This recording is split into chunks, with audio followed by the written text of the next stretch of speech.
para falar sobre os EAC, chamo ao palco António Abreu, conselheiro do CNADES e vice-presidente do board da EAC, e Arnau Bassa, presidente da Rede Europeia de Ambiente, EAC.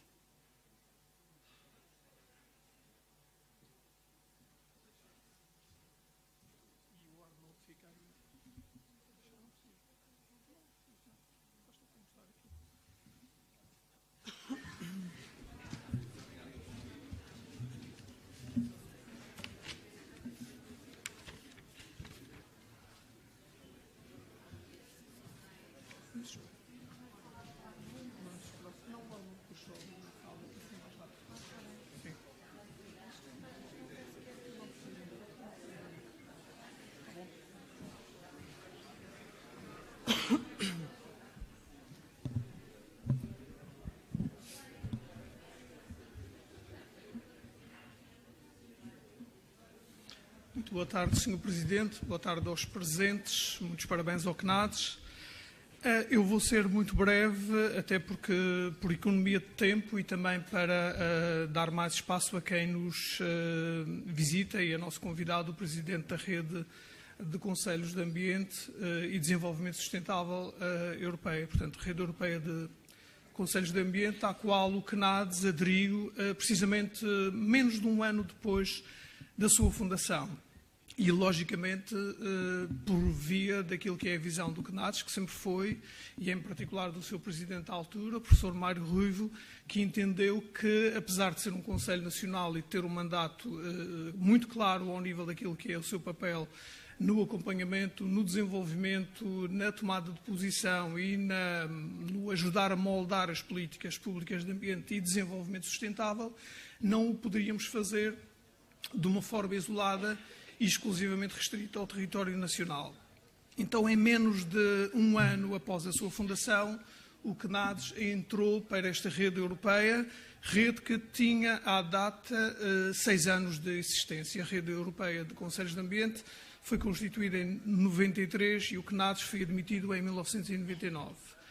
É uma rede que tem a sua evolução e, a partir do momento em que o CNADES entrou, não se limitou também a acompanhar os trabalhos do ponto de vista técnico e teve, uma vez mais, por via do trabalho de todos os conselheiros, eu estive a contabilizar, e de uma forma ativa, quer em trabalhos de grupo ou trabalhos técnicos e científicos desenvolvidos no quadro da rede, quer na própria organização institucional e formatação daquilo que é a rede, nas suas várias formas e evolução institucional até o presente, e nos últimos tempos foi algo de muito intenso nesta rede, estiveram envolvidos mais de 40 conselheiros, para além do nosso secretariado executivo, que também participa de uma forma cotidiana.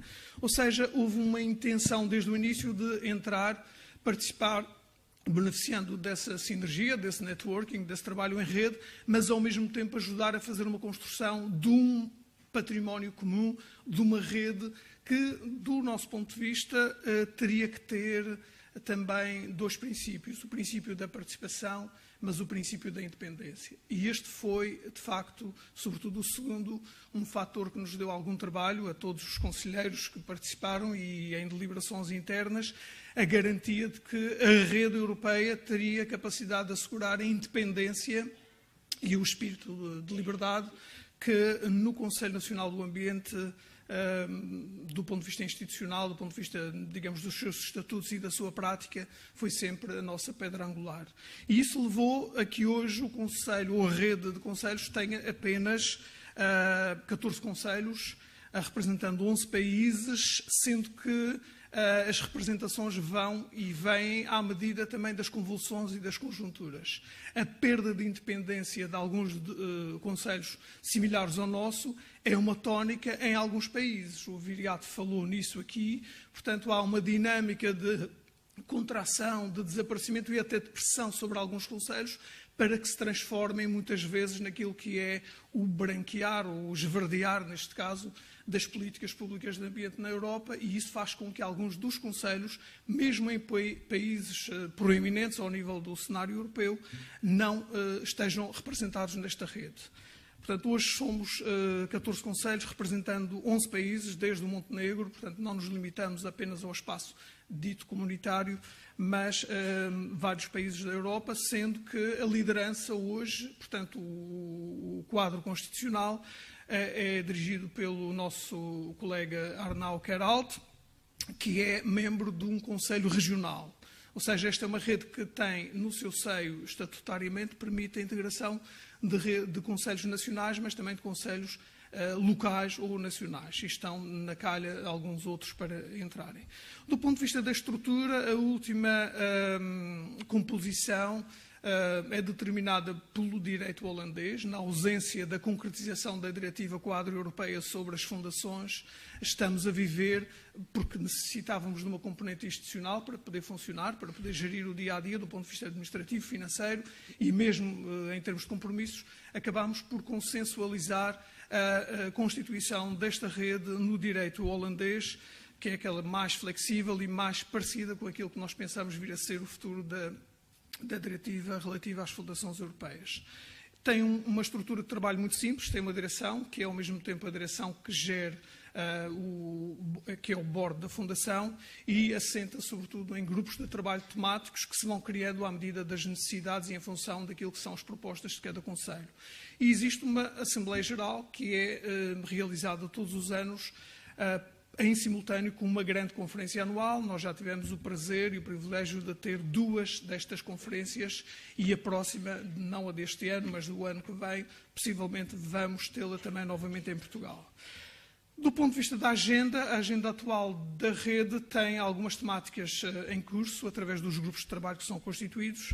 Uma primeira é energia e alterações climáticas, sem dúvida, onde se debate atualmente o futuro da indústria na União Europeia, o financiamento para a transição energética e os efeitos socioeconómicos que resultarão dessa transição. A água é um tema importante, constituiu-se recentemente um grupo de trabalho para a análise, mas também uma avaliação do pensamento económico e a orientação relativa àquilo que é o desempenho da Diretiva Quadro da Água, que está precisamente a entrar nessa fase de avaliação. Economia circular, portanto, a transição e a utilização dos instrumentos com base no mercado. Os assuntos do mar, do qual o CNADES tem representantes em todos estes grupos e em alguns deles faz parte da direção desses grupos, ou seja, coordena especificamente esses trabalhos. Os assuntos do mar, como não poderia deixar de ser, são um tema muito caro ao CNADES e é um daqueles em que nós temos algum trabalho em termos de coordenação. E no quadro dos assuntos do mar, em particular na agenda e em termos de resultado recente, e aqui também uma menção à boa colaboração que o CNADES tem tido por via dos deputados europeus no Parlamento Europeu, que nos têm ajudado e participado eles próprios em algumas destas reuniões, e em particular o deputado Ricardo Serrão Santos, que foi, digamos, foi o promotor da última reunião promovida pela rede EAC em Bruxelas. Estamos a discutir o papel do conhecimento no êxito das políticas europeias para o mar. As políticas europeias estão em grande expansão, envolvem diversos sectores, mas há, de facto, uma lacuna e é uma premência fundamental para enchermos, que é qual é o papel do conhecimento, da ciência e a capacidade da utilização do conhecimento na formulação, mas, sobretudo, na gestão e no desenvolvimento das políticas do mar. Também ao nível do desenvolvimento sustentável a agenda está muito forte. Eu deixarei ao Arno alguma informação sobre isso, porque ele é precisamente também, para além de presidente da rede, preside também um grupo de trabalho e vai-nos dar conta dos últimos avanços e da agenda, que tem ainda este ano alguns eventos de algum impacto. De uma forma resumida, e para ser ainda mais breve, a rede constitui, e sempre foi para nós CNADES, um quadro operacional para atividades conjuntas, diálogo, partilha de conhecimento, cooperação e apoio à tomada de decisão. Muitas das nossas posições nacionais são também discutidas e concertadas, ou pelo menos bebemos do conhecimento, das experiências, dos falhanços e dos sucessos dos colegas europeus, do mesmo modo que também o fazemos relativamente às solicitações dos colegas conselhos europeus. A rede apoia os membros na antecipação e preparação relativa a temas e ações estratégicas a nível global e a nível europeu, permitindo que os conselhos possam participar em fóruns que, tradicionalmente, se restringissem apenas à esfera nacional, não teriam, seria sempre muito mais reativo. Assim, somos capazes, também em nome da rede, de liderar processos e de, como aqui também já foi dito, compensar alguma lacuna que a nível nacional temos pela fraca capacidade e presença junto nos fora onde se desenham e formatam ou se começam processos políticos a este nível. É uma plataforma de ligação e cooperação com parceiros externos e fazemos a ponte também, muitas vezes, entre a cooperação europeia e a cooperação com os países lusófonos. E, naturalmente, a disponibilização e a partilha de peritos e de experiências. Eu vou dar a palavra ao meu colega Arnau, agradecendo uma vez mais a disponibilidade que ele teve para vir desde a Catalunha até Lisboa falar um pouco sobre as preocupações, as políticas e a agenda da Rede Europeia de Conselhos de Ambiente e Desenvolvimento Sustentável. Arnau.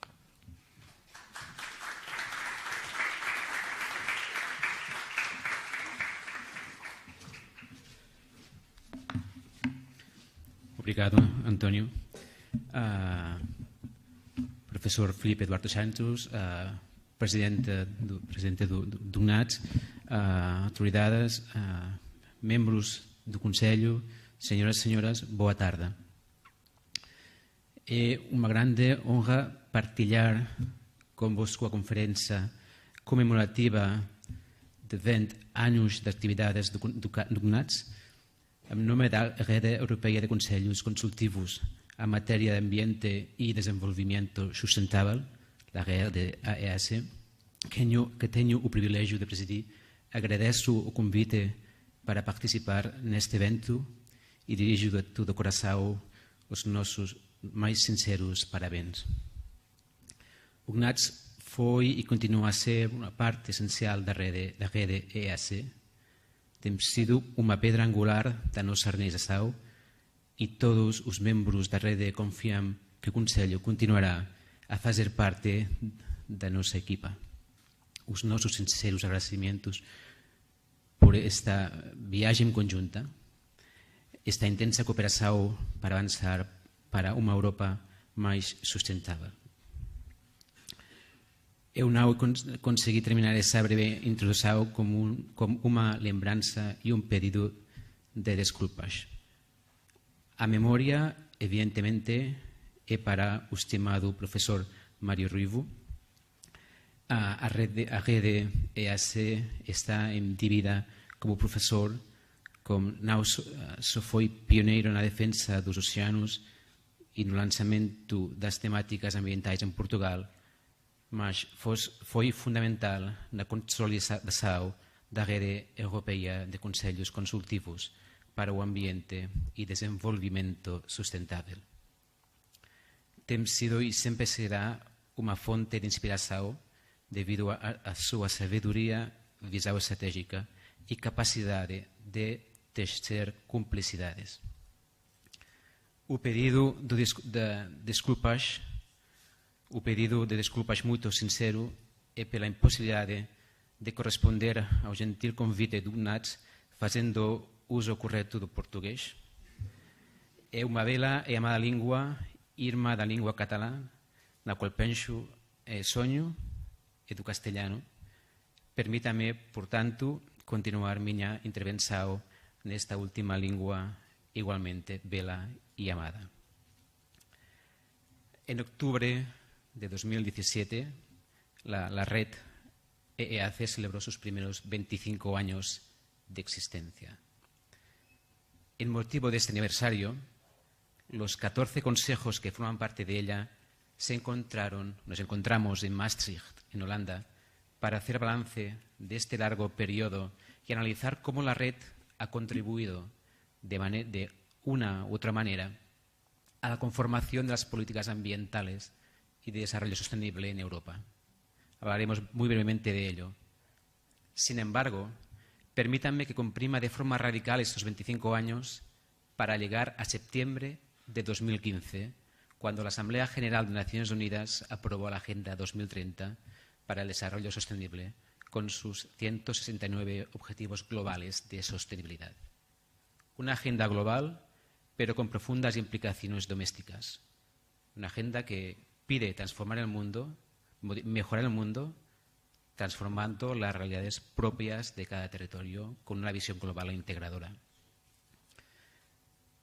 Esta agenda aspira a impulsar una transformación urgente de nuestras estructuras económicas y sociales para avanzar hacia un planeta más sostenible ambientalmente, más justo, equitativo, pacífico y próspero. La implementación de esta agenda la Agenda 2030 a nivel nacional, regional y local, requiere de una fuerte alianza entre los gobiernos, los actores de la sociedad civil, la ciudadanía y la comunidad científica. Y en este contexto es necesario recordar que los consejos asesores nacionales y regionales sobre medio ambiente y desarrollo sostenible, como CNADS, desempeñan un papel estratégico como asesores de los gobiernos y los parlamentos en términos de establecimiento de la agenda política y también de difusión de conocimiento. Nuestros miembros, los miembros de la red EEAS, tienen un papel tangible, eficaz, riguroso, como interfaz entre la ciencia, la política y la sociedad.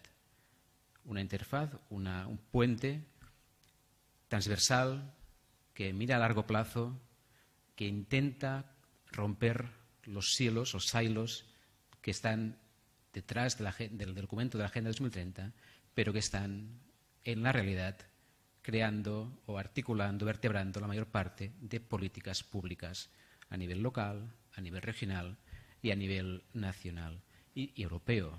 Y si no rompemos, si no somos capaces de romper esos silos, la Agenda 2030 puede terminar simplemente como un papel, como un nice paper, como un gran documento o como un conjunto de iniciativas muy interesantes, pero que no explore todo su potencial. En un momento donde los retos que afrontamos en todo el planeta, en Europa, y como comentaba el presidente Ignatz, pues cada vez son más evidentes, también se hace más evidente que nunca la necesidad de respuestas igualmente urgentes y estructurales. Estas respuestas, estas soluciones, a su vez, requieren para su efectividad de un diálogo franco, transparente, riguroso y constructivo entre la comunidad científica, esos responsables políticos de los que hablaba antes, la sociedad civil organizada y los ciudadanos. Y en ese sentido, los consejos asesores de la red EEAC creo que estamos preparados para contribuir, mejor dicho, continuar contribuyendo a este debate de futuro.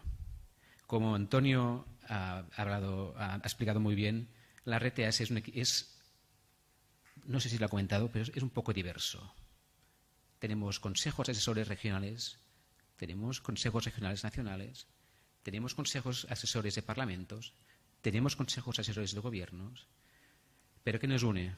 Nos une unos valores, unas funciones, la independencia política de los miembros y la independencia del proceso en el que de cómo tomamos las decisiones.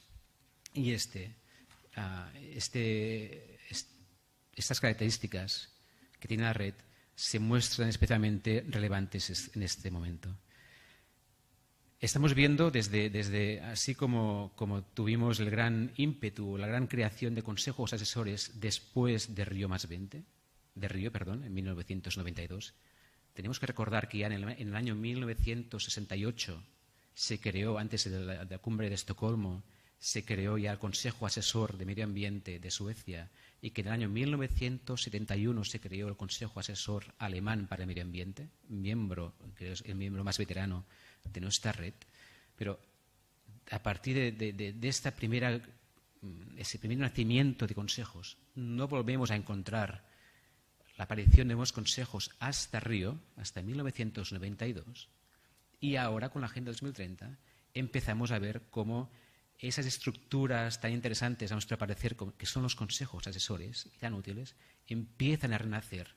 Y hemos encontrado ya consejos nuevos en Finlandia, en Suecia, en Estonia. Y este nacimiento de consejos, además, se ve complementado con el nacimiento de consejos asesores y comités asesores en temas climáticos derivados de la legislación sobre el cambio climático en Finlandia, en Suecia, en Dinamarca, en el Reino Unido, etc. ¿Qué implica esto? Que son estructuras realmente interesantes y útiles, muy frágiles. Y esto la gente que está detrás del NATS puede saberlo. Nosotros como red pasamos de 40 consejos prácticamente a 13 y ya estamos creciendo. ¿Por qué? Porque son estructuras que, como Janis Potočnik, el anterior comisario de Medio Ambiente esloveno, comentó a raíz también de la desaparición del Consejo Asesor de Eslovenia, que era miembro del CATS, refleja estrictamente la cultura política de los gobernantes. Aquel país que cree, aquel gobierno, aquel parlamento que cree en el diálogo, que se deja asesorar por sus científicos y por sus actores del mundo civil, esos gobiernos tienen una visión del proceso político que es bastante diferente de los gobiernos que simplemente toman decisiones en planteamiento top-down. Es evidente, y con el riesgo de que me pase del tiempo, la mayor parte de nuestros consejos son no vinculantes, son preceptivos. No sé en portugués cómo se llama, cuando un órgano es preceptivo, es obligatorio que dé su parecer, su visión. La mayor parte, ya digo, no son preceptivos y muchos, la mayoría, no son vinculantes. Sus opiniones no son vinculantes para los gobiernos. Y en ese sentido, lo que estamos haciendo todos los consejos es intentar buscar nuevas vías de interacción con el poder político, nuevas vías de interacción con los ciudadanos, y estamos estudiando cómo mejorar nuestro impacto, ¿no? y los mensajes que estamos mandando. Somos expertos en crear informes, en generar informes muy interesantes, y nuestro éxito se basa más en el número de informes que hemos aprobado que el impacto real de nuestras decisiones. Y en esos momentos, la mayor parte de consejos están replanteándose esa forma de interacción y la forma de evaluar su impacto. Y somos estructuras que cada vez, con el riesgo que los politólogos estrictos, se preocupen, ¿no? Pero cada vez somos consejos más flexibles en la forma, en cómo interactuamos, en cómo trabajamos, en cómo orientamos nuestro asesoramiento, y a veces es más importante casi ser un poco un coach de las instituciones en materia de sostenibilidad. Las tienes dentro, discutes, aprenden de ellos, que la aprobación del propio informe. Y ese es un punto importante. A partir de ahí, ¿qué estamos haciendo ahora? Porque llevo ya el tiempo ya superado. La red ha ido avanzando, estamos evaluando cómo la Directiva Marco del Agua, por ejemplo, va a afectar qué planteamientos deberían tenerse en cuenta en la reforma, en la revisión de la Directiva Marco del Agua, como decía también Antonio Abreu. Hemos revisado, hemos interactuado con la Comisión Europea en todo el paquete de economía circular y estrategia del plástico de la Comisión Europea, pero ahora hemos hecho un paso más. Y ese es un punto importante. La Comisión Europea, a finales de julio, aprobó la creación de una plataforma multiactor, para la implementación de la Agenda 2030 en Europa. En esos momentos, la red, con el NATS, con mi consejo, que es el CATS, y los otros que tenemos en todos los países, somos miembros de una plataforma como observadores, donde está, a nivel de observadores, Naciones Unidas, Banco Mundial, OCDE, Comité de Regiones de Europa, Comité Económico y Social y la red. Y desde allí estamos intentando colaborar con la Comisión y todos los actores implicados en la ardua, la dificilísima acción de localizar los SDGs, los ODS, en Europa. Es más fácil decir que hacer, pero estamos allí. Ahora mismo también nos han invitado a formar parte ya de la GUNI, que es la Global University Network for Innovation, que depende de la UNESCO, depende de Naciones Unidas, de la Universidad de Naciones Unidas, y estamos en esa red intentando contribuir, intentando reflexionar cómo transformar la educación superior vinculado a los ODS, a la sostenibilidad. Porque cambiando ese tipo, vamos cambiando estructuras, cambiando mentalidades, cambiando culturas, es cuando podemos un poco facilitar que toda la reflexión que estamos haciendo nosotros tenga impacto. Como Antonio decía, la red es una plataforma de cooperación muy diversa, pero al mismo tiempo donde todos los consejos han encontrado o encuentran su posición y sacan un rendimiento a base de información, de intercambiar visiones. Pensad que todos los consejos estamos trabajando en temas similares, temas del impacto de la inteligencia artificial o la digitalización, el impacto, o sea, los retos de la seguridad alimentaria, economía circular. No tiene sentido que en una Europa como es la nuestra esos consejos compartan visiones, compartan ponentes, compartan contactos, compartan una acción conjunta para avanzar de forma coordinada hacia que todos los países de Europa, que las regiones tengan una visión conjunta sobre esos temas. Pues es un poco lo que estamos haciendo. Simplemente invitarles a visitar nuestra página web. Cualquier cosa tenéis. CATS es un miembro activo de esta red. Y finalmente volveré un poco al portugués y voy a pedir disculpas, pero muito obrigado pela vossa atenção. Mas, una vez más, mis sinceros parabéns en nome da Rede EAC e do Conselho Consultivo para o Desenvolvimento Sustentável da Cataluña, que tengo a honra e o privilégio de dirigir.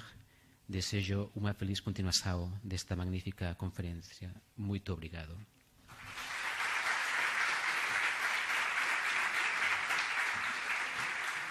Prosseguimos para o segundo painel, moderado pela Luísa Schmidt, do CNADES, conselheira, e chama ao palco Carlos Jorrinho, deputado do Parlamento Europeu, Luís Lobo Xavier, diretor do Programa Gulbenkian de Sustentabilidade, Carlos Pimenta e João Ferrão, conselheiro do CNADES.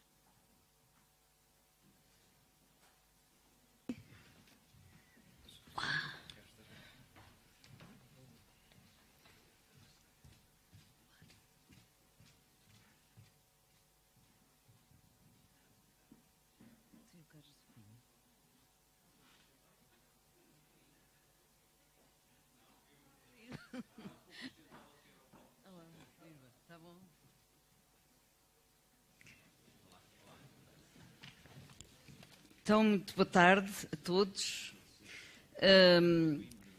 Queria começar por saudar justamente todos os presentes, fazer uma menção ao professor Mário Ruivo, que lá por onde anda continua a fazer flutuar as nossas jangadas e que me convidou para este conselho, a que tenho a honra de pertencer, que agora é presidido pelo professor Filipe Duarte Santos, e onde sou membro cooptado, ou seja, uma representante do povo. Vejam a responsabilidade. Foi feito aqui um balanço do CNADES no painel anterior, embora já com desafios, como a Teresa Anderson deixou aqui enumerados. E agora vamos olhar para o futuro dos CNADES, não é só deste, é de todos em geral. Há um leque de desafios à escala comunitária e também nacional. Já foram aqui mencionados as alterações climáticas, a transição energética, as alterações climáticas com todas as implicações que isso tem, a solidariedade internacional, que nós temos que pensar quando pensamos, por exemplo, nos refugiados ambientais, a solidariedade e a justiça intra- e intergeracional, o reforço da democracia, e da participação dos cidadãos nas decisões ambientais, que é cada vez mais importante, também já foi aqui sublinhado, das questões ambientais e noutras. E ainda a questão do consumismo e a necessidade de políticas culturais e ambientais alternativas. E vamos aqui pedir a este painel de notáveis que estão aqui connosco para refletirem sobre cada um destes pontos. E começo por apresentar muito rapidamente o Carlos Jorrinho, que é deputado ao Parlamento Europeu e é presidente mesmo da delegação portuguesa no Parlamento Europeu, é professor da Universidade de Évora, foi secretário de Estado adjunto do Ministro da Administração Interna em 2000, já não me lembrava, em 2000, mas lembro-me muito bem que foi secretário de Estado de Energia e Inovação em 2009-2011. Depois, aqui à minha esquerda, o Carlos Pimenta, por demais conhecido também de nós todos, engenheiro, foi deputado da Assembleia da República, deputado europeu, também secretário de Estado das Pescas primeiro e secretário de Estado do Ambiente em seguida, nos anos de 85 e 87, também aqui, onde o Viriato mostrou ali como tinham acontecido coisas importantes, como o INAMB e todas essas criações da época. E o Carlos Pimenta, já basta, não é? Já chega. E depois, aqui à minha direita, o João Ferrão, o meu colega, geógrafo, investigador do ICS, também foi, isto é só secretário de Estado aqui, também foi secretário de Estado do Ordenamento e das Cidades e é colega também no CNADS, como representante do Conselho dos Reitores. Eu represento o povo e tu o Conselho de Reitores. E, finalmente, o Luís Lobo Xavier, ali à minha esquerda, ponta esquerda, o Luís Lobo Xavier, que é aqui, dirige aqui na Gulbenkian o programa Gulbenkian Sustentabilidade, que começou este ano, portanto é uma inovação da Gulbenkian. Também está a trabalhar na Gulbenkian há uns anos, desde 2014, portanto, integrando a equipe do apoio estratégico ao Conselho de Administração, ao Presidente, do Gabinete do Presidente, e, interessante, foi diretor e organizador de vários projetos de voluntariado e desde 2016 é membro da direção da Associação Cristã, da direção da Associação Cristã de Empresários e Gestores. Portanto, vou começar como vem aqui no nosso programa, pelo Carlos Zorrinho. Gostava que nos falasse um pouco das políticas ambientais europeias e da democracia, ou seja, por um lado a importância do ambiente no contexto europeu e o peso efetivo estratégico que as políticas ambientais conseguem atingir e, por outro lado, como é que se reforça a democracia em contexto de urgências ambientais, que é isso que estamos perante elas, não é? E o que é que a comunidade europeia está a fazer para reforçar a participação a este nível, incluindo um aspecto que lhe sei que é muito caro, que é o que tem a ver com as redes e com o impacto da revolução digital na sustentabilidade e nas respostas ambientais. Muito obrigado. Muito boa tarde a todas e a todos. Muito obrigado pelo convite. Muitos parabéns ao CNAD. Muitos parabéns a todos os que trabalharam ao longo destes 20 anos para se poder celebrar este dia. Uma nota particular ao seu Presidente, Dr. Filipe Duarte Santos, pelo simpático convite. Cumprimentar também os membros do painel. O povo, enfim, representado pela Luísa. E o povo pediu-nos que falássemos de futuro. É exatamente por isso que eu vou fazer uma intervenção, que espero que seja curta, dado o tempo, mas sobretudo focada nessa perspectiva de futuro. É só isso que faz sentido mesmo. O passado é histórico, o presente é caótico, complexo, impossível de lidar com ele. Nós só mudamos o mundo se imaginarmos, se sonharmos e se formos protagonistas dessa mudança. Mas também é verdade que ninguém consegue imaginar sem memória e também ninguém consegue transformar a memória em sonho realizável sem conhecimento. E por isso queria relembrar o gosto que foi para mim trabalhar com o CNAD ao longo de todos estes anos, mas em particular entre 2006 e 2011, em que fui um pouco como é que se dizia na altura? Não era o redator, mas era o... Era um pouco o redator do reino, havia uma designação diferente em termos históricos, e portanto, exatamente, o cronista oficial do reino. E nessa altura coordenei várias estratégias, muitas delas com interações muito fortes com o CNAD. Foi o exemplo da Estratégia de Lisboa, do Programa Nacional de Reformas 2005-2010, do Plano Tecnológico, da Estratégia Nacional de Desenvolvimento Sustentável ENDS 2015, e ao longo de todo este tempo, neste papel de cronista mas com muita gente a trabalhar e com muita gente a fazer acontecer e com muita gente a ajudar a pôr em prática algumas das coisas para que estas estratégias não fossem apenas crónicas, fui procurando sempre também integrar essas estratégias. E de alguma maneira o PNR 2010-2020, ainda em vigor, embora reformulado, foi o documento onde essa convergência foi mais forte. Esse programa, como sabem, esteve suspenso na intervenção da Troika, depois foi reformulado, tem sido agora revalorizado politicamente, foi aliás base da reformulação do próprio Portugal 2020, está a ser usado nas negociações que vão começar agora de forma mais forte, visando o próximo quadro comunitário financeiro e também as políticas de convergência. E com esta enumeração queria apenas realçar a estreita colaboração que tive com o CNAD, também com o professor Mário Ruivo, com quem muito aprendi, que tive a honra de copropor como cidadão europeu há 3 anos e que foi, aliás, escolhido como cidadão europeu. É alguém que aguardo no meu coração e na minha memória. Muito obrigado a todos e falemos então um bocadinho do futuro, de uma forma talvez não muito institucional. Eu julgo que faz cada vez menos sentido segmentar o desenvolvimento sustentável. Segmentá-lo na lógica institucional. Quem diz o desenvolvimento sustentável diz a visão ambiental, a visão social, a visão económica. A segmentação da sociedade faz cada vez menos sentido, embora às vezes seja necessária como método para podermos trabalhar. Segmentação institucional, territorial, sectorial. Nós estamos no olho do furacão de uma mudança muito forte na sociedade em que vivemos. Todas as mudanças, e ao longo da história sempre vivemos em mudança, a mudança é o estado natural.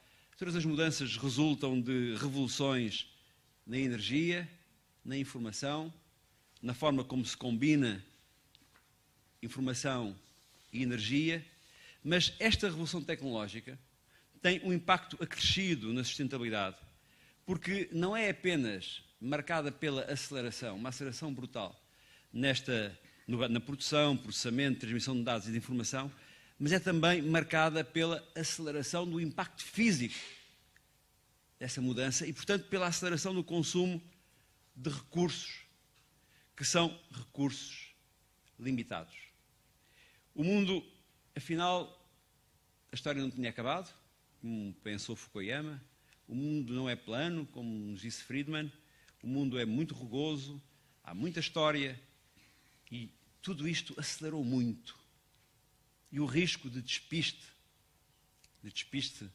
social, de despiste ambiental, de despiste na decência, de despiste no sentido da humanidade é muito grande.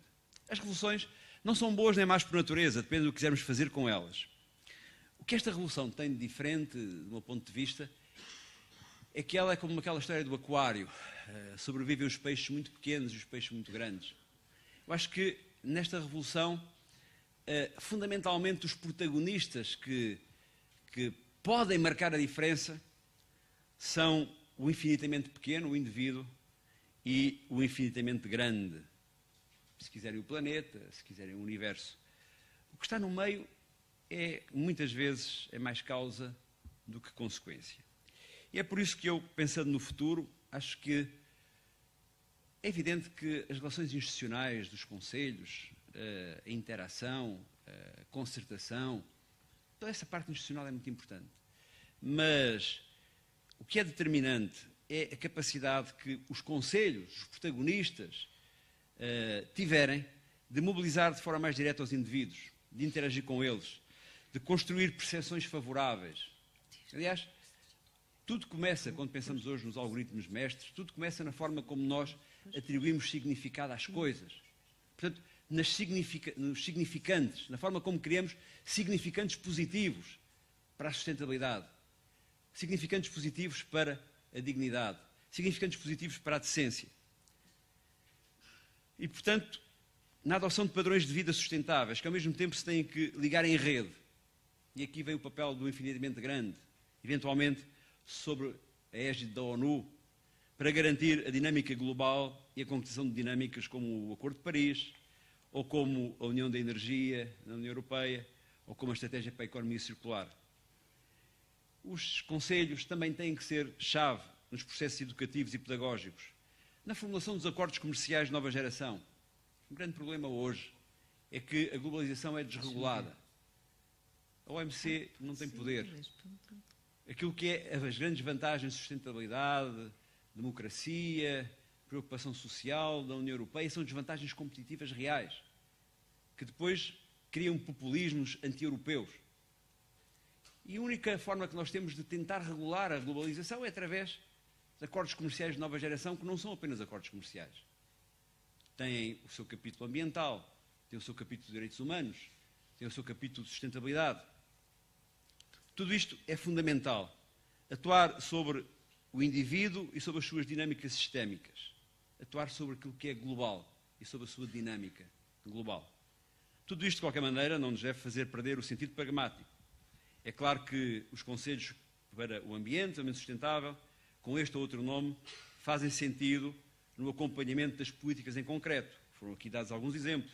Nas autarquias, na visão nacional, na visão supranacional, de preferência com apoio em plataformas partilhadas, trocas de dados, informação e conhecimento. Aliás, numa das minhas múltiplas funções no Parlamento Europeu, ainda ontem reunimos, sou co-relator do Regulamento de Governação da União da Energia e nós, nesse Regulamento de Governação da União da Energia, nós temos a ambição, até ao final deste semestre, definir um template para que todos os Estados-membros da União Europeia definam planos de ação para a energia no horizonte 2030, mas também planos de ação para o clima no horizonte 2050, e que esse template integre, e tem sido muito difícil, e não será fácil, só as novas ferramentas tecnológicas o permitirão, que integre as interações entre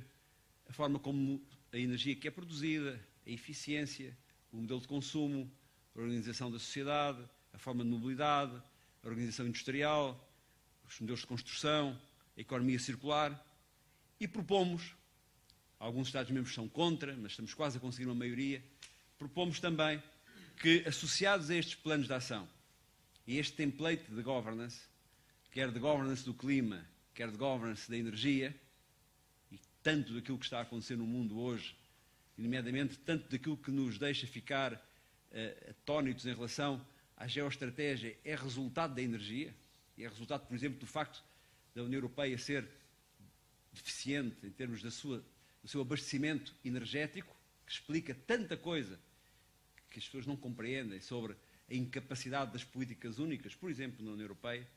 Nós pensamos que é muito importante haver uma plataforma de acompanhamento, que seja uma plataforma de cidadania destes processos todos, de acompanhamento nacional, de acompanhamento europeu, de acompanhamento em rede. E isto julgo que é uma função muito importante também para a EAC e uma função muito importante de futuro para os Conselhos de Ambiente e Desenvolvimento Sustentável. Gostava de terminar dizendo que é muito importante pensar que as novas plataformas que estamos a gerir, que estamos a criar, são plataformas cada vez mais sofisticadas, são plataformas cada vez mais capazes de aprender, capazes de criar, capazes de gerar novas informações, capazes de nos darem mais ferramentas de decisão. Mas, no princípio e no fim, o que conta é a forma como olhamos o mundo. São os valores que temos embebidos. E por isso também, nós devemos lutar para desenvolver na nova sociedade digital uma identidade digital própria. Se a União Europeia tem determinado tipo de valores de sustentabilidade, determinado tipo de valores de humanismo, determinado tipo de valores de democracia, determinado tipo de valores de respeito pela dignidade na sociedade tradicional, isso tem que migrar para a sociedade digital. É fundamental que isso aconteça. Não podemos desistir de o fazer E não podemos perder a luta nesta transição. O futuro pode ser homem-máquina. Será excelente. Pode ser máquina-homem. Será uma servidão tremenda. Longa vida ao CNADS. Rejuvenescido, adaptado aos novos tempos, mas garanto, acredito, que a dignidade das pessoas e a sustentabilidade do planeta são os objetivos maiores da nossa vida em sociedade. Muito obrigado.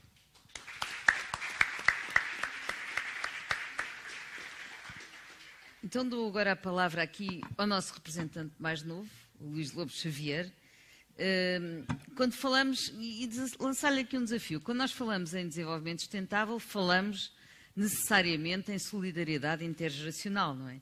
E eu gostaria que também desse um bocadinho este tom, falasse do modo como integrar os interesses das gerações futuras nas decisões nas quais elas tomam parte, mas e pelas quais são diretamente afetadas, não é? Mas que não estão na manufactura dessas decisões. E como é que considera que também, como é que vê o CNADS, o papel do CNADS nesta matéria? Muito obrigado. Gostaria de começar por saudar o Sr. Presidente do CNADS, o professor Filipe Duarte Santos, os restantes conselheiros e toda a audiência, e agradecer muito o convite para esta sessão e particularmente para este painel que discute o futuro do CNADS, porque de facto sinto que este futuro do CNADS e destes organismos tem uma ligação muito forte com as gerações futuras e com esta questão da justiça intergeracional.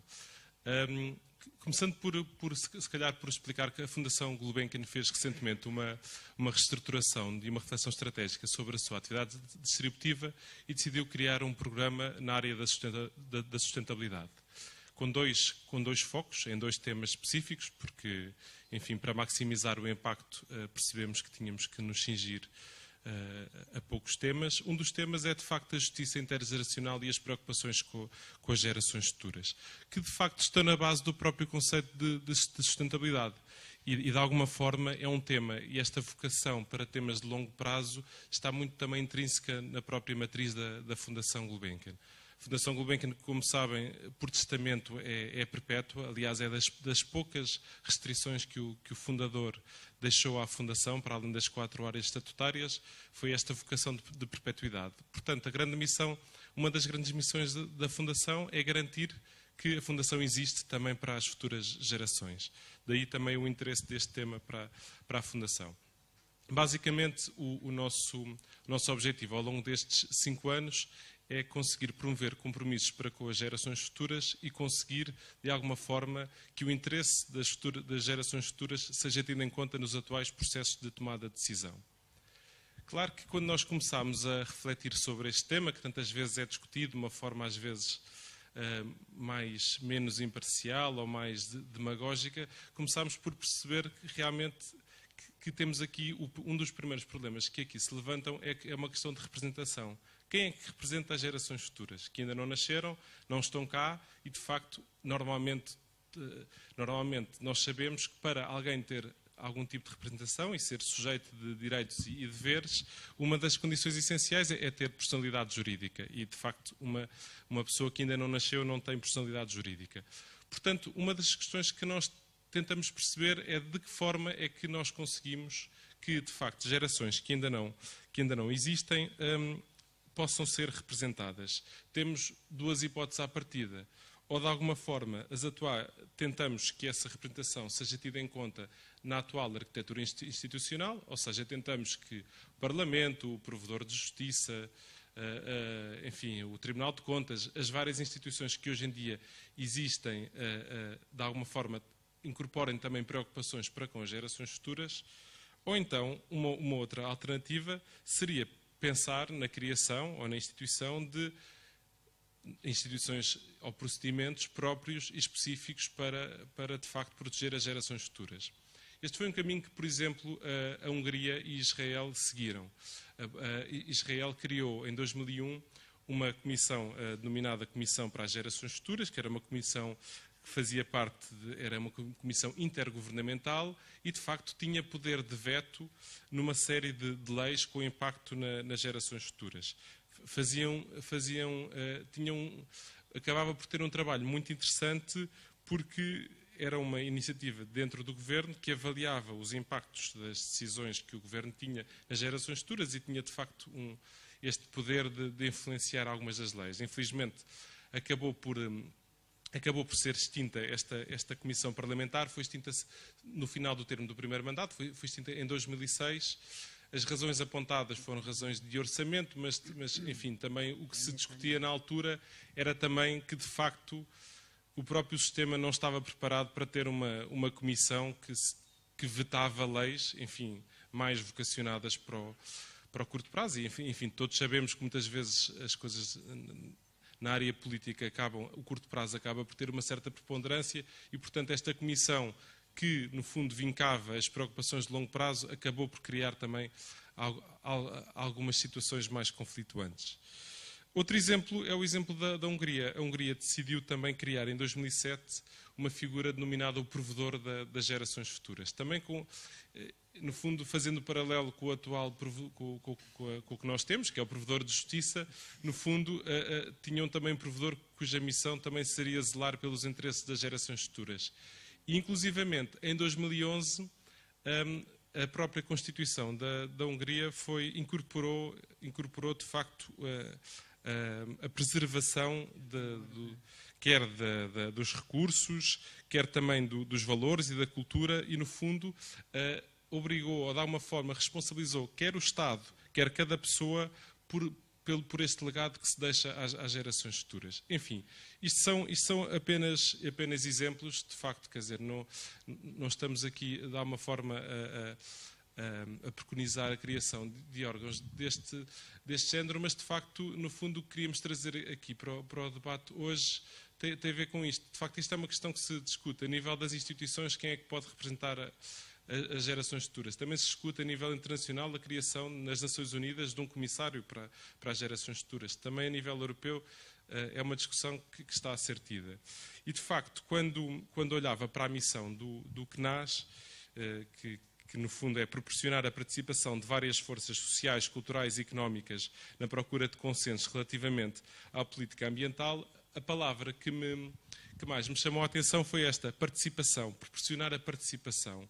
E de alguma forma, quer dizer, não quero ter sequer o atrevimento de sugerir que isto, mas de alguma forma lançar aqui para debate até que ponto é que este proporcionar a participação também não faria sentido incluir proporcionar a participação das gerações futuras. Ou seja, o CNAS sendo um organismo independente, isento e com esta vocação, até que ponto é que não pode ser, de facto, uma organização privilegiada para dar voz àqueles que, porque por ainda não terem nascido, não têm voz, embora tenham interesses a serem protegidos. E acho que em termos concretos também já ouvimos aqui hoje algumas pistas que possam ser interessantes, quer a missão de fazer a avaliação do impacto das iniciativas legislativas, que é de facto uma das coisas fundamentais. Uma das razões para não protegermos as gerações futuras é porque temos dificuldade em perceber qual é que é o impacto das nossas decisões hoje nessas mesmas gerações. Portanto, estas iniciativas que consigam avaliar o impacto das decisões que tomamos hoje serão sempre positivas. E também a intervenção que tivemos do Presidente da Associação Europeia dos CNADs, também na linha do ser coach das instituições, de avaliar o impacto dos parceiros, tudo isto de facto seria muito positivo e conseguiria dar de facto o mote para conseguirmos ter hoje esta proteção das gerações futuras que não temos pelos atuais mecanismos democráticos, mas que tendo instituições com esta vocação como a do CNAS, penso que poderia ser muito interessante. Muito obrigado.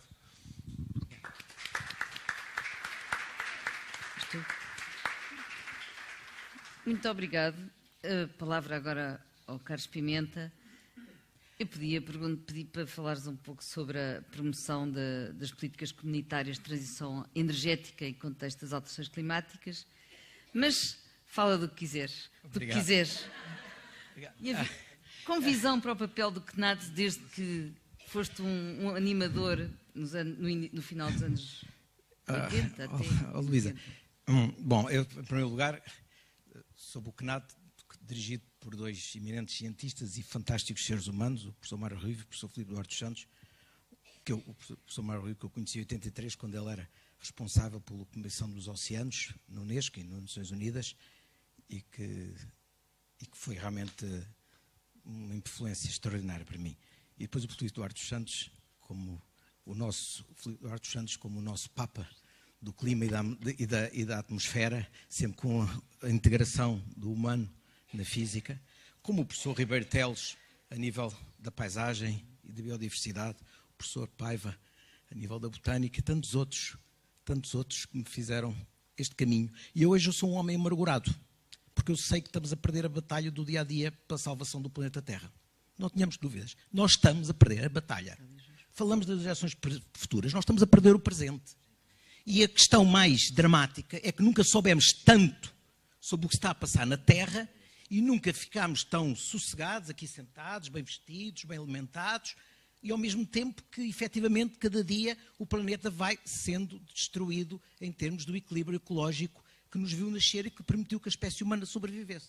Eu peço desculpa de dizer isto a esta hora, mas é aquilo que eu sinto, uma quase, não sei, uma desintonia intelectual entre aquilo que lemos. E esta semana, um artigo de página inteira no Público a dizer que a Grande Barreira de Coral, em 2016, teve a maior destruição por via da combinação da mudança climática e da acidificação dos oceanos. Bom, depois a seguir, saiu anteontem umas notícias todas por todo o lado, que um quilo de gelo do Ártico tem não sei quantos milhares de micropartículas de plástico. Mas, no entanto, continuamos alegremente. Amanhã é dia de ir às compras, com certeza, e vamos ao supermercado e vimos com o carrinho cheio de garrafas de plásticos de água, que, aliás, têm endocrine disruptores hormonais metidos no plástico e que a gente nem ignora isso, embora há mais de 20 anos que a ciência o diga, etc. Portanto, não é só o clima, é a biodiversidade que está a desaparecer de uma forma dramática. Eu, em janeiro, visitei zonas da Amazónia, onde tinha estado pelo Parlamento Europeu, quando andava nos programas de desenvolvimento sustentado, na altura do G7, do Banco Mundial e da União Europeia, e que, na altura, era a luta a favor das populações autóctones, dos índios, e não só, e da manutenção da biodiversidade. E o que é que encontrei? Afluentes da Amazónia, na base dos Andes, transformados em autoestradas de barcaças gigantescas com caminhões da indústria do petróleo. E, no entanto, o atual governo do Brasil, é chato dizer isto, porque é um país irmão, mas ainda há pouco tempo tentou promover uma legislação que era a maior machadada possível na destruição da Amazónia. Ou o governo dos Estados Unidos, ou outro país amigo, que tem... São os brasileiros. Muito obrigado. Que tem para presidente da EPA, o maior organismo mundial em termos técnicos da agência de Environment Protection Agency, que foi mãe de muitos organismos técnicos de proteção do ambiente, um homem que está apostado em destruir a influência da ciência nas decisões da EPA, o que tem um impacto enorme em todo o processo de formação dos químicos, etc, etc. Portanto, não é só as concentrações de partes por milhão dos gases com efeito de estufa que estão a mudar o clima e que nós nos afligimos quando nos toca de perto. Há um ano em que vêm as tempestades no mar, é um correr de andar por sacos de areia na costa da Caparica, nas Posendas, sei lá o quê, antes do mar invadir. Depois passou, esquecemos, continuam-se a aprovar investimentos públicos e privados em zonas de risco, alegremente, porque, enquanto não vier a tempestade, depois quando vier a tempestade o governo pague, que se vão lá pôr os sacos de areia e que se salva zonas que estão ocupadas.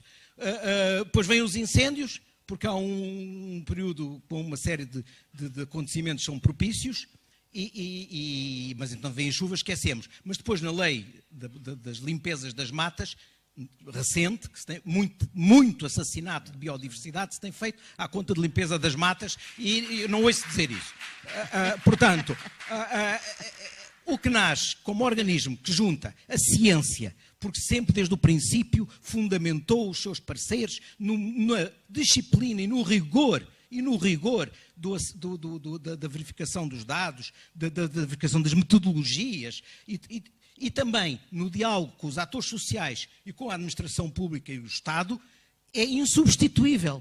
Porque eu às vezes pergunto-me se o facto do nosso ambiente de proximidade ter melhorado muito, felizmente, porque eu lembro quando aderimos à União Europeia, o país estava coberto de lixeiras, estava coberto de ribeiras que eram canos de esgoto a céu aberto. Como um ambiente de proximidade, felizmente, melhorou muito, nós somos talvez menos sensíveis ao aumento da destruição planetária que as nossas próprias ações do cotidiano ajudam a provocar. Portanto, há aqui uma esquizofrenia que temos que atuar. Uma última coisa para terminar. Não, portanto, aqui, o CNAD, eu não vejo outro organismo em Portugal, não vejo outro que possa juntar a ciência com os cidadãos e com o Estado.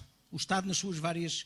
E os cidadãos também, não apenas individuais, mas também o povo, mas também organizados em empresas, em sindicatos, em organizações de defesa do ambiente, etc. Depois, agora uma outra coisa, só para terminar, que é completamente diferente disto, mas onde eu vejo também, porque mais uma vez há uma reflexão ética, filosófica, profundamente humana. O Zorrinho já tocou no assunto, mas o assunto é com a biologia sintética, nós estamos a criar vida. Pronto. Já há, enfim, bactérias artificiais, com o núcleo que já vai na 2 ou 3.0, com a capacidade de fazer a regressão de células estaminais da nossa pele até aos gametas. Já há ratinhos que não têm pai e mãe, só têm um progenitor, porque a partir de uma célula já foi... Portanto, nós estamos a destruir a vida e os ecossistemas naturais e, ao mesmo tempo, o homem, pela primeira vez, tem a capacidade de criar vida sintética, de seres vivos novos, alterar os seres vivos existentes, mexer nos genomas, com o CRISPR, aquela proteína que é o cut and paste do Word, o edited, em vez de editar um texto, edita-se uma vida. Portanto, edita-se... Tem fantásticas consequências para a medicina, mas tem, se eu pegar que isto acontece ao mesmo tempo, do lado agora das engenharias, da inteligência artificial, da computação quântica, dos novos materiais bidimensionais, etc., nós temos, ao mesmo tempo, neste momento, a viver a redefinição do que é o ser humano, do que é a vida, do que é... E isto implica uma enorme reflexão ética. O professor Arlindo Oliveira, do Técnico, dizia hoje, numa entrevista que dá ao Jornal de Negócios, dizia assim, é que é preciso ver como é que são as perguntas que se fazem, porque se eu perguntar como acabar com a mudança climática a um computador de inteligência artificial, se calhar a resposta que ele diz é acabe-se com os seres humanos e resolve-se o problema. Portanto, é preciso ver que nós estamos a viver um momento que é apaixonante, que é um momento de destruição, mas que é um momento ao mesmo tempo de Excel, da mente humana, e que se dotou de ferramentas inimagináveis no passado, e que isso implica não apenas uma profunda base de conhecimentos científicos e de análise, como uma profunda reflexão ética, seja para as gerações futuras, seja para os nossos seres humanos, irmãos de outras zonas do país, do planeta. Portanto, nós temos que ser... Hoje, se voltasse atrás aos lugares onde andei, teria sido muito mais radical do que fui.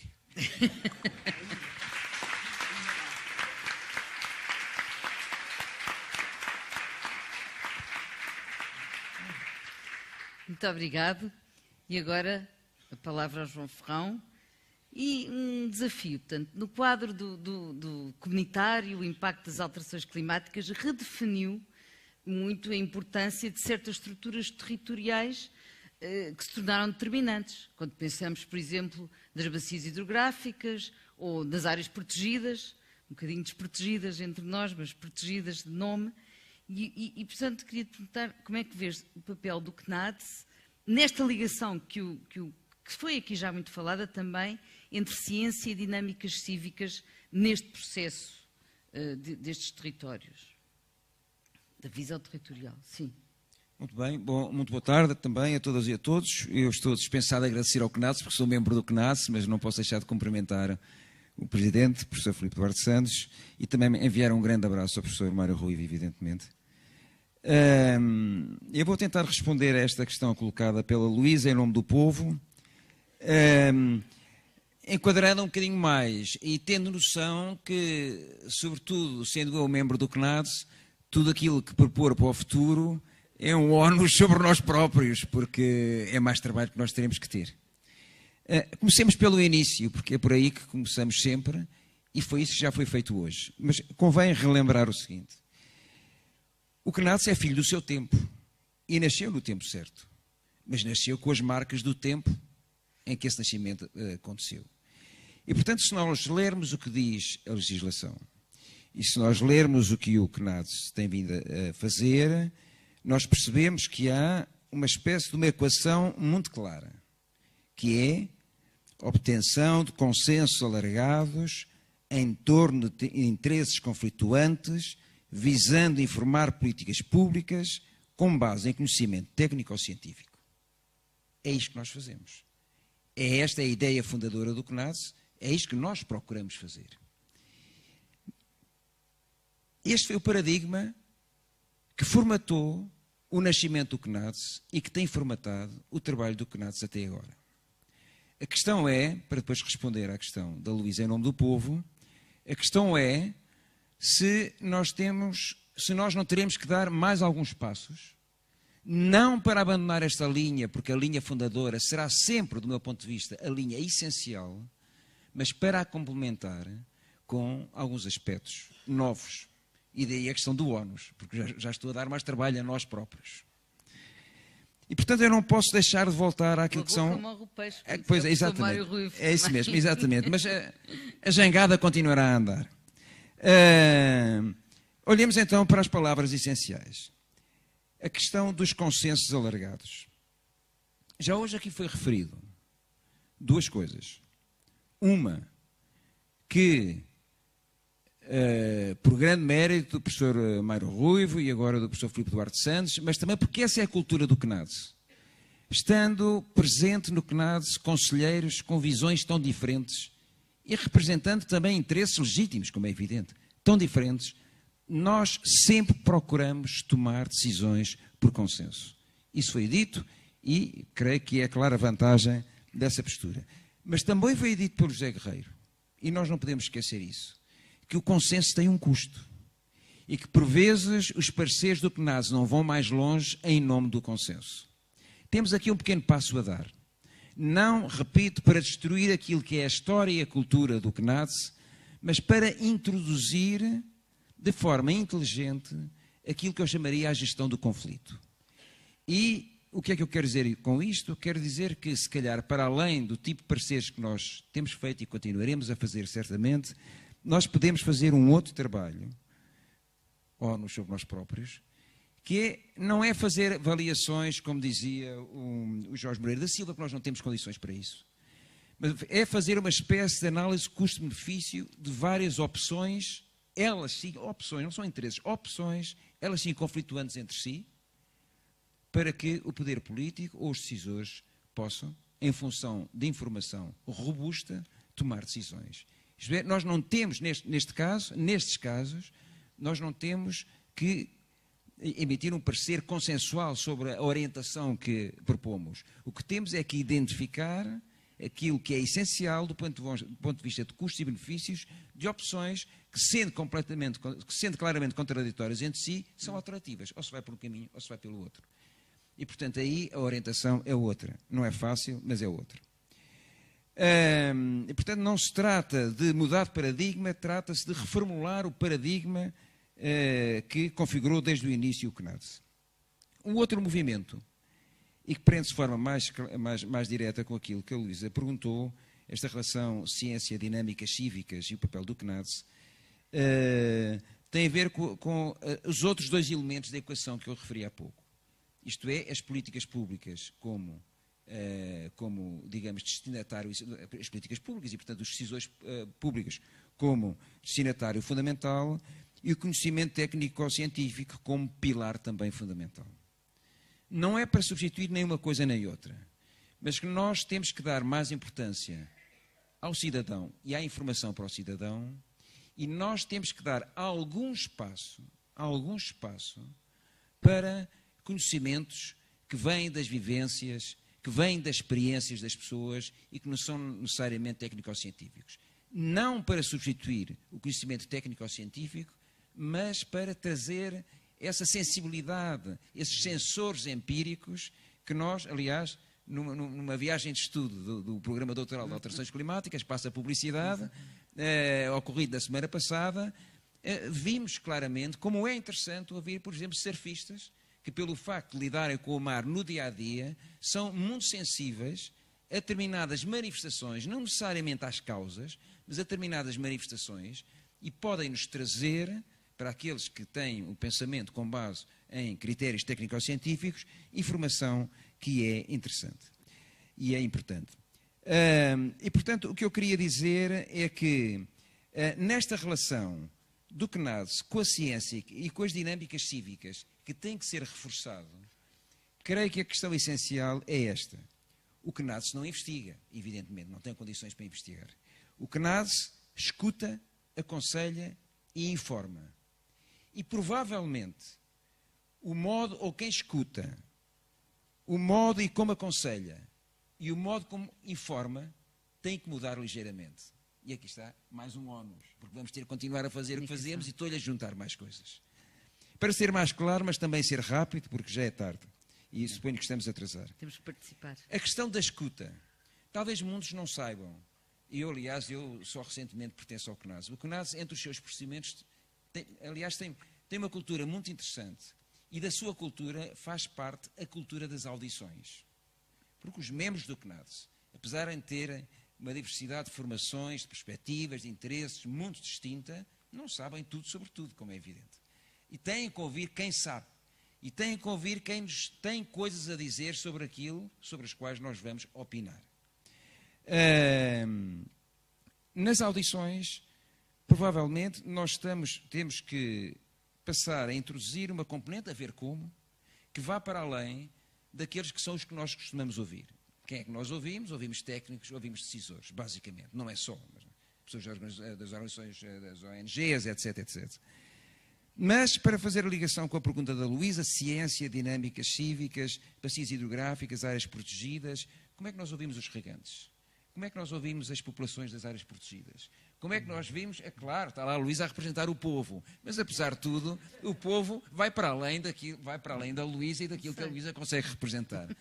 Portanto, escutar outros, como? Eu não sei, mas talvez seja uma coisa que o CNADS se deva discutir, porque essa é uma forma de nós incorporarmos outro tipo de conhecimentos, outro tipo de experiências, outro tipo de vivências, sem pôr em causa o conhecimento técnico ou científico que deve ser o centro dos nossos pareceres, mas, apesar de tudo, alargando o nosso entendimento sobre aquilo que está em causa. Segundo lugar, a questão do aconselhamento.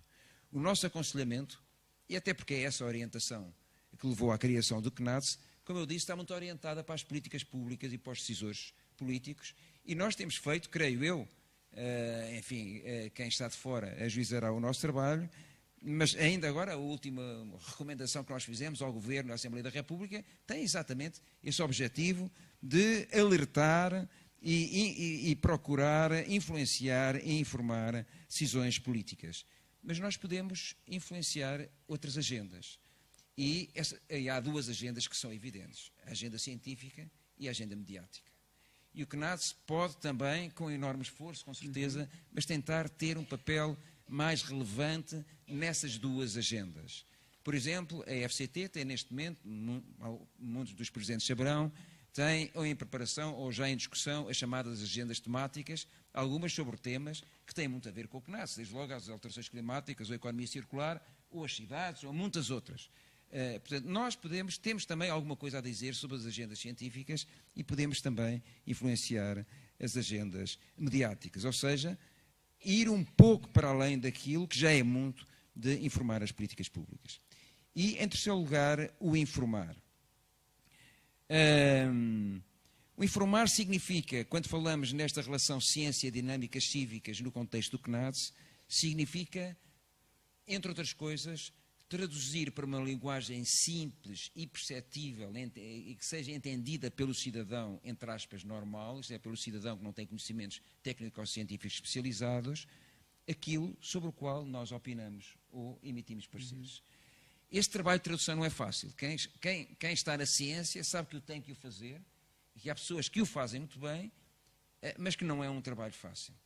O CNADS tem também que investir um pouco mais nesta componente de informação, nesta componente de tradução para o cidadão, de forma a poder chegar aquilo que são as suas preocupações, aquilo que são os seus alertas, aquilo que são as suas recomendações e também aquilo que são as suas perplexidades, a uma área que ultrapasse a dos decisores.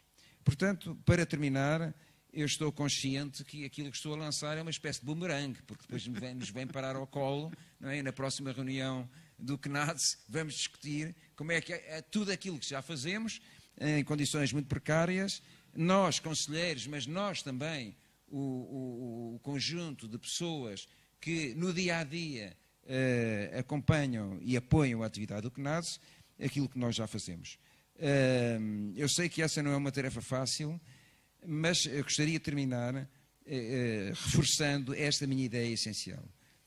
O CNADS é filho do período em que nasceu e ainda bem que é.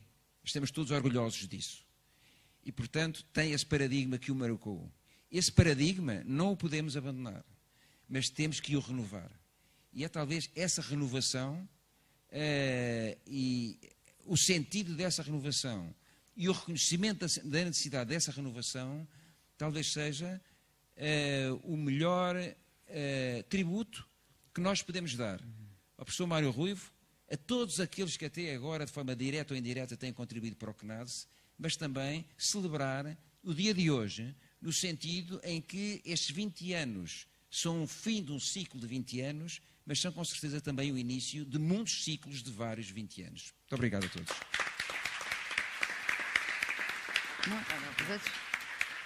Eu agora não sei se o nosso Presidente nos deixa abrir o debate, por causa das horas já não dá? Então, 5 minutos, faz favor, Veiga da Cunha. Microfone.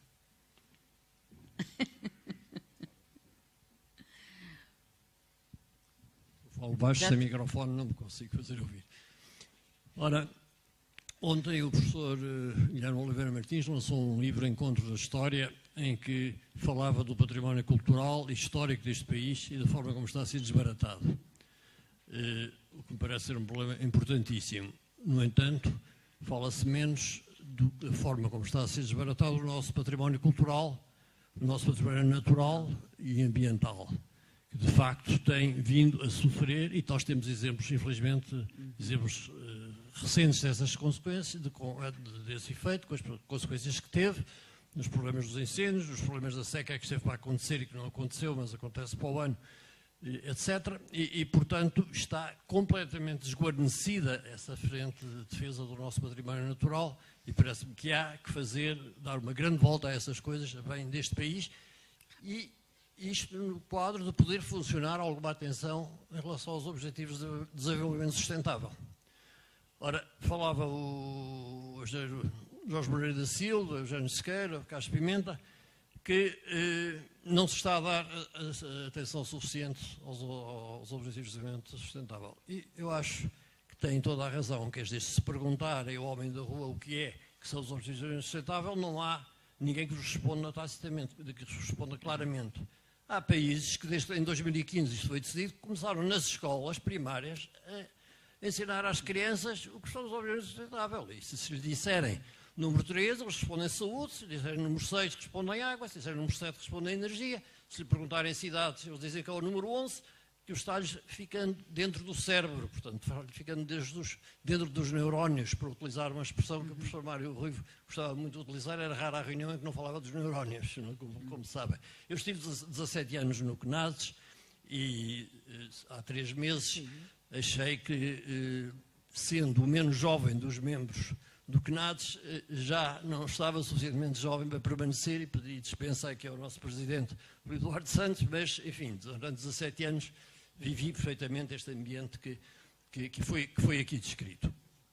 E que me parece extremamente importante que as pessoas entranhem no seu espírito, não só os que estão na escola agora, mas porque fala-se pouco dos objetivos de desenvolvimento sustentável com toda a profundidade. Fala-se da sustentabilidade. A sustentabilidade é uma palavra-chave que serve para tudo hoje, mas esta importância que era de agarrar esta decisão das Nações Unidas de 2015 até 2030 está-nos a passar ao lado. Quer dizer, temos uma ligação burocrática no Ministério dos Negócios Estrangeiros, temos mais definição de uns objetivos, mas de facto pôr isto no centro das nossas preocupações não está a acontecer. E se acontecesse, efetivamente, isso resolvia os outros problemas todos. Já não era preciso falar em desenvolvimento verde, já não era preciso falar em economia circular, porque da aplicação dos ODMs resultava automaticamente isso. Não é?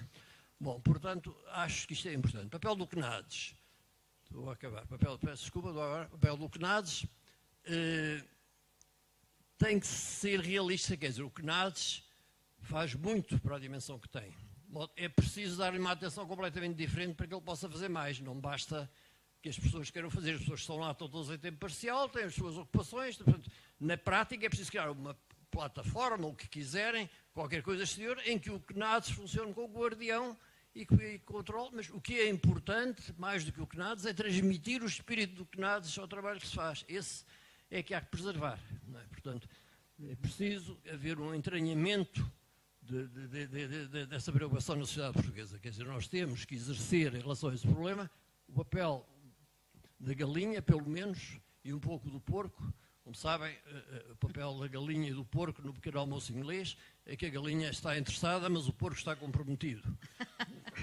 Nós não chegamos sequer a estar interessados, mas pelo menos mas temos alguma maneira que estar comprometidos. Não é? Quer dizer, eu acho que a vida é feita para se viver no fio da navalha, como dizia o Vinícius de Moraes, e quem não se corta não vive. E, portanto, isto tem que ser levado a sério. Muito obrigada. Depois da referência ao Bacon, não sei, recolhemos mais duas rápidas? Não, ali estão três, mas peço que sejam sintéticos e perguntas, se for possível. Perguntas. Eu, neste momento, queria fazer uma pequena menção à expressão que foi aqui feita pelo engenheiro Carlos Pimenta, fazendo uma alusão ao Ribeiro Teles. Não era justo que acontecesse o que aconteceu hoje aqui se o nome de Ribeiro Teles não tivesse sido falado. Por isso, eu estou-lhe grato, Carlos Pimenta. Agora só quero dizer só o seguinte.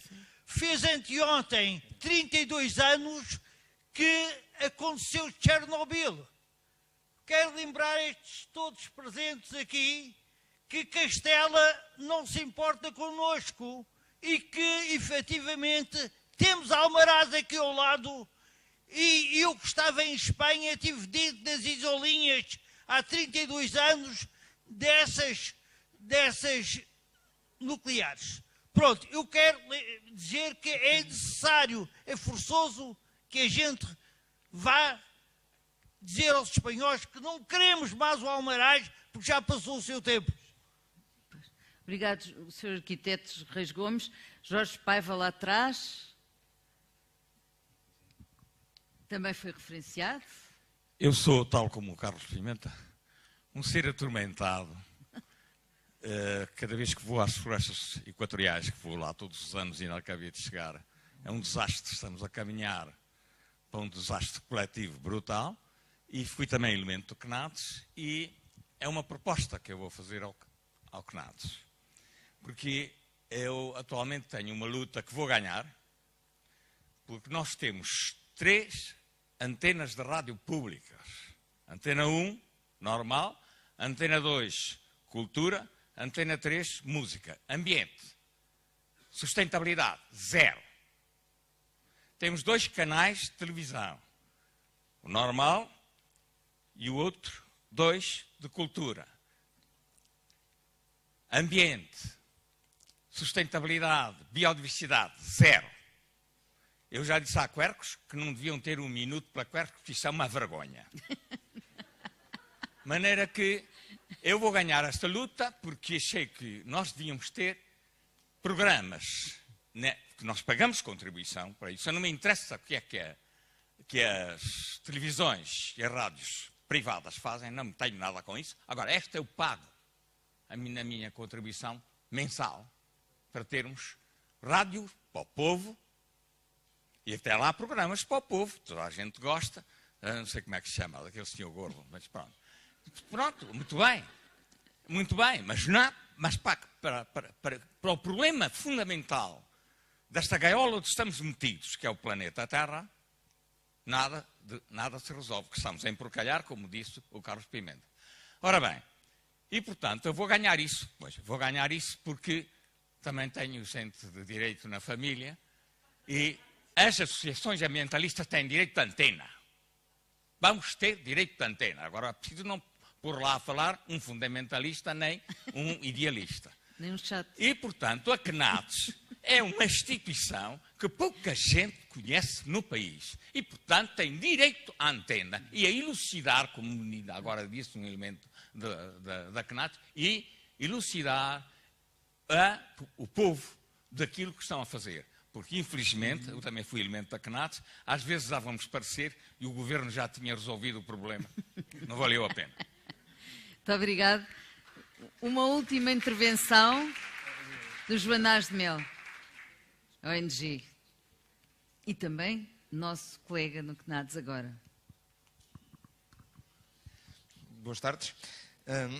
Com muita honra que sou uma aquisição recente do CNADES, represento também com muita honra as organizações não governamentais de ambiente, que são, enfim, um modo de vida, um modo de estar na vida.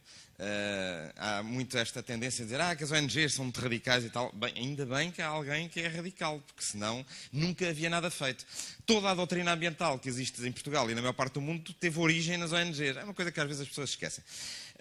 Eu queria dizer que sou um admirador há muitos anos do trabalho que é feito no CNADES e vejo com muita pena há muitos anos que a esmagadora maioria desse trabalho cai em saco roto. Eu espero que ainda estejam presentes alguns representantes dos organismos públicos para ouvir o que eu estou a dizer, porque, de facto, a grande maioria dos excelentes parceiros que o CNADES construiu com este trabalho e com esta postura em que eu me reconheço, não tinha disposto a entrar neste organismo, mas, de facto, têm caído em saco roto e têm sido completamente desprezados pelos poderes públicos. E, portanto, precisamos de fazer muito mais, enquanto CNADES, trabalho para nós, não é? Boomerang, para que este trabalho que nós temos feito ao longo ou que os membros que lá têm estado até nestes 20 anos e que eu espero dar algum contributo nos próximos tempos, de facto seja acatado. Eu recentemente tive o prazer ou o desprazer, conforme a perspectiva, de orientar uma tese sobre o balanço das políticas de ambiente em Portugal. E quando nós olhamos para todos os domínios em que há programas e há políticas e há intenções de políticas em Portugal nos últimos, enfim, vamos dizer 30 anos, desde que temos uma lei de bases do ambiente, aquilo que nós constatamos é que a esmagadora maioria dos indicadores ficou-se muito aquém daquilo que estava previsto e programado. E há uma série de indicadores cruciais, nomeadamente aqueles que têm a ver com o território, com a biodiversidade, com os aspectos mais estratégicos, que até pioraram ao longo destas décadas. E, portanto, eu devo dizer, eu sou um otimista incorrigível, só não estava aqui hoje. E, portanto, eu partilho das preocupações que já foram manifestadas por vários dos intervenientes, em particular por Carlos Pimenta, mas como sou um otimista incorrigível, acho que ainda é possível fazer alguma coisa. E acho que o CNADES pode ser uma das organizações que pode contribuir para fazer alguma coisa. Mas temos que reconhecer esta realidade. Estamos, de facto, ainda claramente na curva descendente. A maior parte dos indicadores ambientais têm vindo a piorar e não a melhorar, apesar dos esforços grandes que têm sido feitos por muita gente, muitas instituições, e, portanto, ainda estamos muito longe de inverter a tal curva. E, portanto, temos que ter este sentido de necessidade, de urgência. Isto não vai lá com panos quentes, não vai lá com consensos. Os consensos são absolutamente necessários e vamos precisar de construir alguns. Mas há casos em que o consenso não chega. É preciso, de facto, ir mais longe. Temos uma discussão que é dramática. E se nós não o reconhecermos, não o assumirmos, não vamos conseguir construir soluções. E, portanto, enfim, a minha palavra aqui é que vale a pena fazer esse esforço de consenso, mas temos que ter a noção de que isto não vai lá com panos quentes. Temos que dizer as verdades. E temos de dizer as verdades a quem é preciso dizê-las, mesmo que doa. E eu acho que nessa matéria, enquanto que na substância dos parceiros o CNADES tem feito um excelente trabalho, acho que a matéria de chegar aos alvos a que precisa, aos governantes, ao público em geral, aos mídias, está aquém daquilo que precisa de fazer e, portanto, é algo em que temos claramente que ter a noção que temos que melhorar. Muito obrigada. Temos que encerrar esta sessão. E, portanto, eu respondi apenas aqui sobre os ODS. Os ODS têm que ser levados mais a sério. Essa foi, aliás, a primeira conferência deste ciclo de conferências do CNADS, ocorreu no Porto, e foi justamente dedicada às ODS, que é um tema que estamos a trabalhar, o que não implica, evidentemente, que ele não tenha que ser trabalhado aos vários níveis da sociedade e nas diversas plataformas que existem, não é? E só, muito sinteticamente, duas outras ideias que ficam para o futuro. A primeira, a questão da participação das gerações, se calhar das atuais gerações jovens, pelo menos haver aí uma representação. Já temos falado sobre este assunto, é algo que temos que tratar e que trabalhar, para pensar também como é que se podem pôr a participar as gerações futuras, para nos ajudar mais proximamente a aproximar-nos desse mundo, desse público. Depois, por outro lado, o Carlos Pimenta falou de memória estratégica. Acho que para o funcionamento do CNADS no futuro é muito importante continuarmos a ser e ter e munirmos de memória estratégica, esta articulação ciência, cidadãos e Estado, e estes desafios lançados também aqui pelo João e também algumas coisas que o Carlos Zorrinho disse, complementar o CNADS com estas tais análises custo-benefício, as tais opções conflituantes e, portanto, intervirmos a montante. Muitas vezes não o fazemos, ou às vezes fazemos e ninguém nos liga, não é? Portanto, é importante fazer isso, essa análise custo-benefício, e depois o reforço do nosso papel como ouvidores, que há muita carência de ouvidores na sociedade portuguesa, não é? Ouvidores, tradutores e comunicadores. Também é uma matéria bastante importante, aqui também realçada desse lado, das pessoas que falaram. E aqui a informação bottom-up ser cada vez mais importante e também sermos um bocadinho mais, se calhar, mais radicais. Ou melhor, sermos realistas, pedir o impossível. Muito obrigado a todos por terem vindo.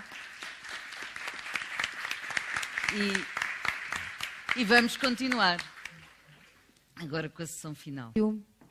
A sessão de encerramento vai usar da palavra o Presidente do CNADS, Filipe Duarte Santos, e Pedro Soares, Presidente da Comissão de Ambiente.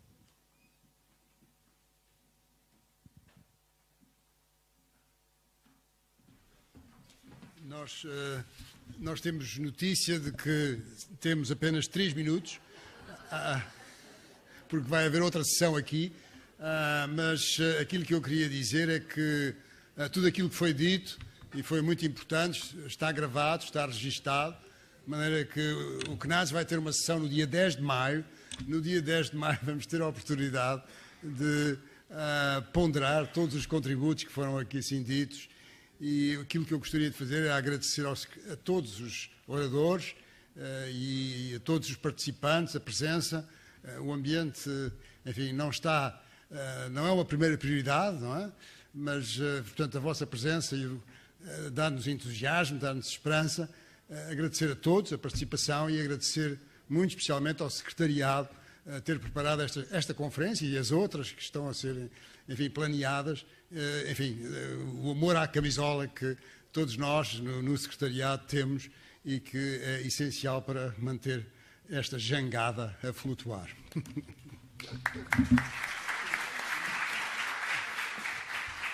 Muito obrigado. Também, num minuto ou dois, apenas duas referências que não queria deixar de fazer, não como balanço, mas apenas como referência mesmo. Um dos aspectos que me encheu de felicidade neste debate e nesta conferência foi perceber que, apesar de estarmos a tratar de uma instituição, de um Conselho Nacional que tem funções institucionais muito pesadas, foi importante percebermos a sensibilidade e a abertura que há para ouvir a sociedade civil, passe o termo, e foi muito interessante perceber que a última palavra na intervenção inicial do professor Filipe Duarte Santos foi ativismo. E que agora os vários oradores falaram da necessidade de ouvir os ouvidores, da necessidade de perceber e de fazer maior ligação com as associações, com os movimentos, com as ONGs, com aqueles que estão no território. E isso, de facto, é um aspecto essencial, que, aliás, é uma preocupação que nós, enquanto legisladores, temos que ter também, e é muito importante perceber que essa também é a determinação do Conselho Nacional do Ambiente e do Desenvolvimento Sustentável. Para terminar, um aspecto que, no nosso ponto de vista político, é também determinante. É que, como foi aqui referido várias vezes, muitos dos indicadores que aos diversos níveis, na saúde, na educação, etc., têm melhorado, têm sido precisamente devido às políticas públicas. E acho que nunca devemos deixar de valorizar este aspecto, a importância que as políticas públicas têm para a melhoria destes indicadores e cruzar isto com a informação que o professor Viriato Surmelho Marques aqui nos deixou, das fragilidades que ainda temos ao nível do ambiente e do desenvolvimento sustentável em termos de políticas públicas. E isso deve-nos fazer refletir e deve-nos fazer trabalhar muito no sentido, precisamente, de melhorar as políticas públicas, de fazer com que as políticas públicas possam vir a ser decisivas para que, em termos ambientais e em termos do desenvolvimento sustentável, nós possamos ter um horizonte diferente. Só a título pessoal, sabe, eu como Presidente da Comissão de Ambiente tenho um problema idêntico ao do Conselho Nacional do Ambiente, é que também tenho que ser muito consensual naquilo que digo, mas deixem-me só aqui de uma nota pessoal, há um aspecto de políticas públicas que tenho vindo a pensar, porque é que ainda não há um setor público forte para a transição energética, tão atrasados que nós estamos nessa área, julgo que é um dos aspectos que procurarei que o Parlamento, que os atores políticos reflitam nos próximos tempos. Vivemos tempos desafiantes, uns mais otimistas, outros menos. O que é facto é que temos nas mãos objetivos fundamentais para o planeta, a descarbonização da economia e da sociedade, a mudança de paradigma impulsionados pela adaptação e pela mitigação dos efeitos das alterações climáticas. E para todos estes desafios tão fundamentais, eu julgo que todos darmos as mãos, a parte relativa à investigação científica, à política, aos decisores políticos, a todos aqueles que intervêm no concreto e no dia-a-dia no território, aos movimentos, todos darmos as mãos no sentido precisamente de conseguirmos vencer este desafio tão importante que temos em frente, que é o das alterações climáticas, e que é necessário, mesmo apesar de todos os atrasos que temos, enfrentá-lo e conseguir vencê-lo. E o CNASD é fundamental para que essa vitória seja efetiva. Muito obrigado, professor. Muito obrigado.